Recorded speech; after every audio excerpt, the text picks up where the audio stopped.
I went to see Falcao one day in Madrid when they were at Rayo Vallecano, and he told me, come and watch a training session. I really like the session. I see exactly what he's trying to do. Right, let's get into this because I think people are sleeping on something massive. And I clearly need to lay out the full picture properly this time.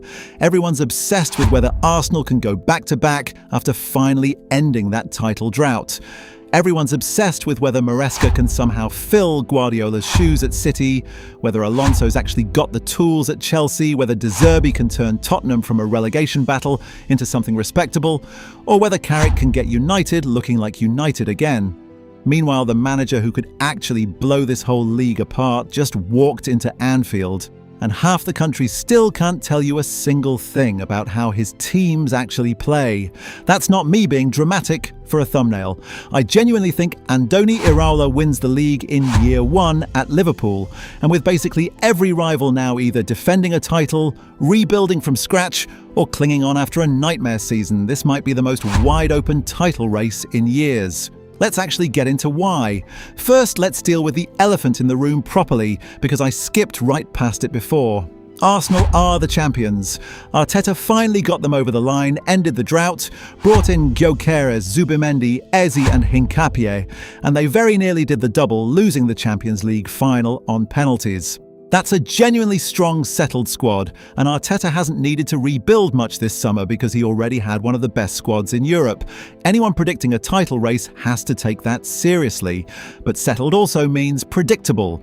Everyone in this league has had a full season to study exactly how Arsenal win matches now, and title defences are historically the hardest thing to pull off, precisely because the surprise factor is gone. Every single team they play this season will set up specifically to stop what worked for them last time, and that's a different kind of pressure to the one they were under as challengers. Now, the rest of the traditional top six is a genuine mess of question marks. City are trusting a decade-defining rebuild to a manager who's never had this level of pressure on him before. Chelsea have had 3 permanent-ish managers inside 2 years and are hoping Alonso finally brings stability. United are still finding their feet under Carrick after the Amorim experiment fell apart. And Tottenham, genuinely one of the wildest seasons English football has seen in years, went through Frank, then Tudor lasting just 44 days, then somehow avoided relegation under De Zerbi with 7 games left to save the club from a first drop since the 1970s. De Zerbi's building something long-term there on a 5-year deal, and there's real quality in that squad if he gets time, but that's not a top 4 squad walking into this season. That's a club trying to remember how to breathe normally again after basically burning through 3 head coaches in 12 months. So why is nobody talking about Iraola properly in the middle of all that? Simple, he's spent 3 years at Bournemouth. And let's be honest, nobody's rearranging their Saturday to watch them unless they're playing your team. That's just how attention works in this sport. But the numbers don't care about attention. Year 1 at Bournemouth, 48 points, best total in the club's history. Year 2, 56 points, matched their best ever finish. Year 3, 6th place, first European football in the club's entire history. 3 seasons, 3 records broken at a club that kept getting weaker on paper every single summer. Solanke went to Spurs off 19 goals, and Bournemouth kept climbing. The whole backline got dismantled in one window, Huijsen to Real Madrid, Kerkez to Liverpool, Zabani to PSG, and they still finished 6th. They even sold Semenyo mid-season. Didn't matter. That tells you this isn't built around 2 or 3 special players carrying the whole thing. It's a system, and a manager whose results don't depend on any single individual staying fit and available is exactly the kind of manager who survives the jump to a bigger club. So what's the method? A hybrid press, zonal at first to force you one way, then it flips into proper man-marking pressure the second you're stuck out wide. Risky because there's space in behind if it goes wrong, but drilled properly, teams just can't get comfortable anywhere on the pitch. And the moment Bournemouth win it back, it's vertical immediately, one of the fastest teams in the league for progressing the ball once they've got it, one of the lowest for passes per possession in the country. Win it and go. That's not just entertaining, it's a chance creation machine. High turnovers in dangerous areas produce the cheapest, easiest shots in football, and Bournemouth were right up there under him for shots created directly off high turnovers. Repeatable, not a one-off. And look who he actually did it against. First ever win at Old Trafford for the club. Beat Arsenal at the Emirates in a season they hadn't lost yet. Ended City's 32-game unbeaten run back when Guardiola was still there, and Pep himself admitted afterwards his own team couldn't live with the intensity. Yeah, we could not match up his intensity. We struggled to make our build-up, but especially for that, the rhythm that they put in the game, for many reasons, they were higher than us, and we could not handle it. When arguably the greatest manager the league's ever had is telling you he can't handle your press, that's a system working at the absolute highest level. And it's just kind of, when you don't play them at the weekend, I really have time to admire that, what he's doing there. So it was obviously a really difficult start for him at Bournemouth with the manager change and all these kind of things, which I didn't know a lot about him, about a colleague, and then the start of the season, obviously the results. Let's actually talk history for a second too, because there's a proper comparison worth making here. Klopp turned up at Liverpool from a Bundesliga club most casual fans over here had barely heard of. Same obsession with pressing, and it took him the best part of 2 seasons before Liverpool were genuinely challenging for the title. People forget the first year and a half under Klopp had plenty of rough nights. So if you're worried Iraola needs time to bed his ideas in, that's a fair worry. Not an unreasonable one. But here's the difference this time round. Klopp had to build that squad from scratch over multiple windows. Iraola's walking into a squad already stocked with exactly the profile of player his system needs, whether that was the plan all along or not. That's a genuine head start compared to what Klopp had when he first walked through the door. Now flip it to what he's actually inheriting. Liverpool won the league under Slot, then spent something like 400 million the following summer, and somehow finished 5th. The pressing identity that made Anfield horrible to visit under Klopp had quietly vanished, replaced with something far more controlled and honestly a lot easier to play against. And here's the part that gets me if I'm a Liverpool fan. Look at what's actually sitting in that squad right now. Kerkez already know his football from Bournemouth. Wirtz threads the pass the second you win it back. Isak and Rio Ngumoha are built to attack space rather than wait around.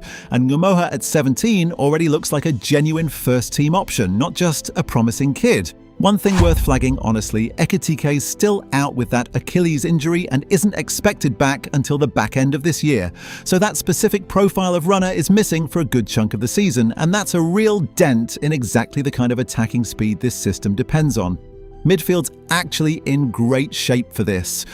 Gravenberch is locked down to 2032. Szoboszlai just signed through to 2031 off the back of being Liverpool's own player of the season last term. 13 goals and 12 assists. And McAllister and Curtis Jones both give this system genuine ball carrying and press resistance through the middle. Harvey Elliott's back in the building after his loan spell too. And there's real competition for those midfield and wide forward slots now rather than just hoping the same tired legs can do it every week. At the back, Van Dijk's still the organiser, still elite positionally, even this deep into his career, and Liverpool have actually built smart depth behind him. Leone and Jeremy Jacquet both signed as long-term centre-back options before Konate ever left. Leone tore his ACL on his actual debut in the Carabao Cup, which is genuinely brutal luck, but it shows the succession planning was already happening rather than being scrambled together in a panic. And there's a psychological boost most people are ignoring completely. McAllister had a brilliant World Cup with Argentina, reaching the final again, and Gakpo was excellent for the Netherlands after a tough club season, scoring twice against Sweden in the group stage. Players who rediscover form and confidence on the biggest stage in the world tend to bring that straight back into their club form. That's not a small thing heading into a title race. It's honestly one of the cleaner system-to-squad fits you'll see in a while, even accounting for Ekitike's injury. There's also a detail worth mentioning. Liverpool's sporting director Richard Hughes was technical director at Bournemouth back when they first appointed Iraola in 2023. This isn't some cold appointment based purely on a stats sheet. Someone in the building watched the early chaos up close and watched it turn into something special. Now let's be fair, because there are real question marks. Squad depth outside that core group is still thin in places. Fixture congestion with Europe added on top will test rotation in a way Bournemouth never had to deal with. Losing Ekitika for a chunk of the season specifically hurts the profile of player this system leans on hardest, and the pressure difference between coaching a mid-table club and coaching Liverpool, where every dropped point becomes a national story, is enormous. Those are fair concerns, but think about how he actually handled pressure at Bournemouth. 9 games, no win. People already calling for him to go. Then his entire backline got dismantled in one summer. Both times he came out stronger rather than cracking. That's the exact skill set a title race demands, because there's always a rough 3-week stretch somewhere in the middle of a season. And how a manager handles it usually decides everything. And honestly, the timing lines up in a strange way too. Liverpool are going through their own transition right now. A lot of the old guard from the Klopp years has moved on, and there's genuine uncertainty about squad identity heading into this season. That's exactly the kind of moment where a manager with a clear, repeatable system can stamp his identity fast, rather than trying to gently blend his ideas into a dressing room that's already set in its ways. So here's where I land on this. Maybe the story at the end of this season isn't Arsenal defending what they've built, and it isn't Maresca, Alonso, De Zerbi or Carrick all still finding their feet. Maybe it's the manager almost nobody bothered watching properly for 3 years, walking into the most genuinely unpredictable title race the league's had in a decade. Anyway, that's my take. Let me know down below if you think I'm mad or if you're actually with me on this one. Subscribe if you want more of these. I'll see you in the next video.